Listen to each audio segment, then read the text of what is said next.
Hello दोस्तों, स्वागत करता हूं आपके अपने यूट्यूब चैनल छात्र जीवन में। दोस्तों, अभी तक हमारे चैनल को आपने सब्सक्राइब नहीं किया है तो चैनल को सब्सक्राइब कर ले और बेल आइकन को भी दबा ले ताकि इसी तरह का दोस्तों महत्वपूर्ण वीडियो दोस्तों आपको मिलता रहे।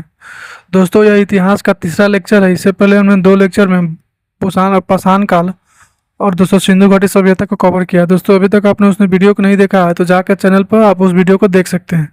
दोस्तों, आज की वीडियो में हम वैदिक काल के बारे में बात करने वाले हैं दोस्तों। तो चलिए दोस्तों शुरू करते हैं। दोस्तों, सबसे पहले हम बात करें वैदिक काल की। तो वैदिक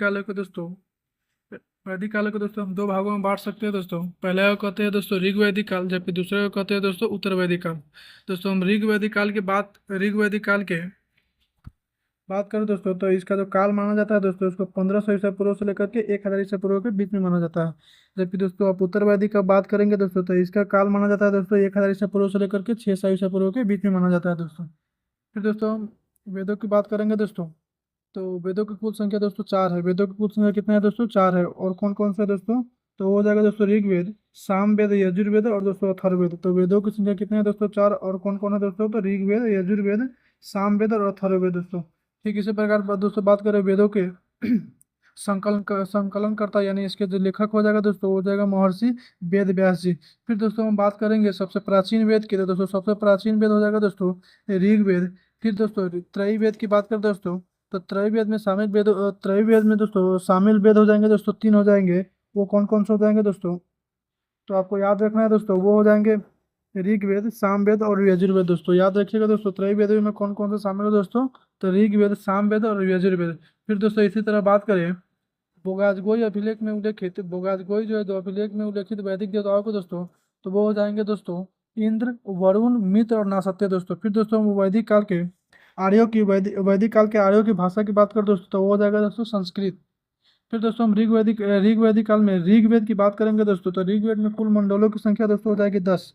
इसी प्रकार दोस्तों ऋग्वेद के सबसे प्राचीनतम मंडल की बात करेंगे दोस्तों तो वो हो जाएगा दूसरा, और सातवां मंडल दोस्तों सबसे प्राचीन हो जाएगा। फिर दोस्तों हम गायत्री मंत्र के वर्णन की बात करें तो यह ऋग्वेद के दोस्तों तीसरे मंडल में हमको देखने को मिलता है। फिर इसी प्रकार दोस्तों दशराग युद्ध का बात करें दोस्तों तो यह ऋग्वेद के 10वें मंडल में हमको देखने को मिलता है। ऋग्वेद के 10वें मंडल में दोस्तों हमको पुरुष सूक्त का भी वर्णन मिलता है, जिसमें चारों वर्णों का वर्णन मिलता है दोस्तों। जिसमें दोस्तों हो जाएगा ब्राह्मण, क्षत्रिय, वैश्य और शूद्र। ये दोस्तों चार वर्णों का वर्णन हमको ऋग्वेद के 10वें मंडल में मिलता है दोस्तों। फिर इसी प्रकार दोस्तों ऋग्वेद के सबसे महत्वपूर्ण देवता की बात करेंगे दोस्तों तो दो हो जाएंगे दोस्तों। पहले हो जाएगा इंद्र और दूसरे हो जाएंगे दोस्तों अग्नि। इंद्र के लिए दोस्तों ऋग्वेद में 250 सूक्त का रचना की गई है, जबकि अग्नि के लिए दोस्तों 200 सूक्त की रचना की गई है। फिर दोस्तों हम वैदिक साहित्य का विकास की बात करें दोस्तों तो वैदिक साहित्य के विकास में दोस्तों चारों वेदों को सम्मिलित रूप से दोस्तों संहिता कहा जाता है दोस्तों। यानी कि ऋग्वेद, यजुर्वेद, सामवेद और अथर्ववेद को सम्मिलित रूप से दोस्तों क्या कहा जाता है? तो याद रखिएगा, उसको संहिता कहा जाता है दोस्तों। ठीक इसी प्रकार दोस्तों हम बात करेंगे संहिता को भाष्य के रूप में लिखे लिखे गए ग्रंथ को हम क्या कहते हैं दोस्तों? तो हम लोग ब्राह्मण कहते हैं। यानी कि साहित्य संहिता जो आपको दोस्तों चारों वेदों को मिलाकर जो संहिता बना है उसी को भाष्य रूप में लिखने के बाद हमको किसको क्या कहा जाता है दोस्तों?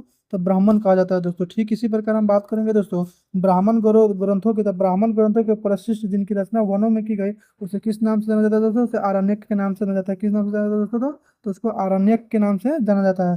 फिर दोस्तों हम बात करेंगे उपनिषद की। तो आरण्यक का ही ये विशिष्ट भाग होता है जिसको भारतीय दर्शन का स्रोत माना जाता था। भारतीय दर्शन का स्रोत इसको किसे माना जाता है? तो उपनिषद को माना जाता है।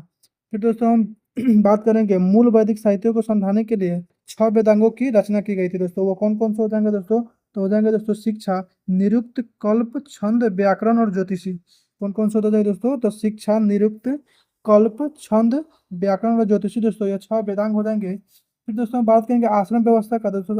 आश्रम व्यवस्था का उल्लेख दोस्तों हमको जाबोलो उपनिषद में देखने को मिलता है। और चारों आश्रम व्यवस्था में पहला दोस्तों होता है ब्रह्मचर्य, फिर होता है गृहस्थ, फिर होता है दोस्तों वानप्रस्थ, और लास्ट में होता है दोस्तों संन्यास।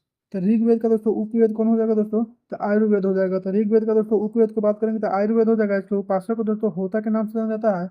और ऋग्वेद में दोस्तों किसका संकलन मिलता है? तो ऋचाओं का संकलन मिलता है। ठीक इसी प्रकार दोस्तों हम यजुर्वेद की बात करेंगे तो यजुर्वेद का जो उपवेद हो जाएगा दोस्तों वो हो जाएगा धनुर्वेद। और इसको पढ़ने वाले को दोस्तों अधायु कहते हैं दोस्तों। क्या कहते हैं? अधायु कहते हैं।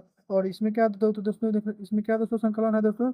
तो यज्ञ कर्मों से संबंधित सूक्त का वर्णन मिलता है दोस्तों। यज्ञ कर्मों से संबंधित सूक्त का वर्णन किसको किसमें मिलता है? तो यजुर्वेद में मिलता है। ठीक इसी प्रकार दोस्तों हम सामवेद का बात करेंगे तो सामवेद में दोस्तों, सामवेद को दोस्तों उपवेद की बात करेंगे तो इससे गंधर्व वेद हो जाएगा उपवेद दोस्तों। और इसको उपासक को दोस्तों उद्गाता कहते हैं। क्या कहते हैं दोस्तों? इसको उपासक को उद्गाता कहते हैं। और इसमें गीतों का संकलन देखने को मिलता है। ठीक इसी प्रकार दोस्तों अथर्ववेद की बात करेंगे तो दोस्तों अथर्ववेद को उपवेद दोस्तों हो जाएगा शिल्प वेद। और शिल्प वेद का उपासक करने वाले दोस्तों को ब्रह्म ब्रह्म कहते हैं दोस्तों। और इसमें दोस्तों तंत्र मंत्र जादू टोना और रोग निवारक उपाय देखने को मिलता है दोस्तों। ठीक इसी प्रकार दोस्तों हम वैदिक काल में कुछ प्रमुख नदियां और उसके प्राचीन नाम के बारे में जानेंगे दोस्तों। चलिए दोस्तों शुरू करते हैं। दोस्तों सबसे पहले होता है झेलम। झेलम नदी, जिसका प्राचीन नाम दोस्तों वित्सता है। ये पता नहीं कितने सारे एग्जाम में पूछा गया दोस्तों, इसीलिए इसको याद रखिएगा। झेलम नदी का प्राचीन नाम क्या रहा है दोस्तों? तो हो जाएगा वित्सा। इसी प्रकार दोस्तों गंडक की बात करते हैं। गंडक का प्राचीन नाम हो जाएगा दोस्तों सदानीरा। और रावी की बात करते हैं, रावी का दोस्तों हो जाएगा प्राचीन नाम परुशनी। उसी तरह दोस्तों काबुल की बात करें तो काबुल का प्राचीन नाम दोस्तों कुंभा हो जाएगा। ब्यास का दोस्तों विपाशा हो जाएगा।